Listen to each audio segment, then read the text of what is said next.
gi-carnap. Naghayang ug wala ni kinabuhi daplin sa kasada sa North Manuangan, Pigcawayan, Cotabato ang service crew sa usa ka convenience store Libungan, Cotabato Branch human gipusil sa ulo sa duha ka armadong nakamotorsiklo. Subay sa report sa kapulisan, natigayon ang insidente bandang alas 3 kagahapon sa hapon, Marso 31 o gitangag sa mga armado ang motor sa biktima nga giila sa mga pulis nga si Edmar Galicia, 43 anyos. Apan nabawi ang motor kay nahutdan kini og gasolina. Nailhan nga sa mga pulis ang usa ka suspetsado nga mao'y punteriya sa hot pursuit operation sa kapulisan ug mga sundalo. Subay sa gipagawas nga official statement ni Pigcawayan Mayor Juanito Agustin, gikundina niini ang panghitabo. Gisiguro nini na mahatagan og hustisya ang biktima. Sabado sa hapon, Marso 29, 2025, gipakyaw sa mga armado ang habalabal driver si Ronilo Valenzuela taga Upper Glad Midsayap ug pag-abot nini sa mingaw nga dapit sa barangay Salunayan, gipusil-patay ang biktima o gitangag ang motorsiklo.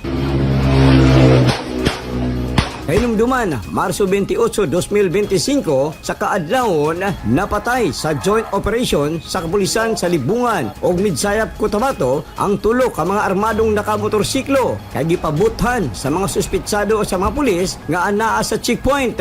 Hinungdan nga gigukod sa mga pulis ug pag-abot sa diversion road sa barangay Sadaan, Midsayap, na disgrasya ang gisakyan nga motor sa mga suspitsado. Matod sa mga pulis, gipabuthan na sab sila sa mga suspek hinungdan nga mibalos ang mga pulis, ilahang napatay ang tulo ka mga armado nga pulos residente sa Datos Saudi Ampatuan, Maguindanao del Sur.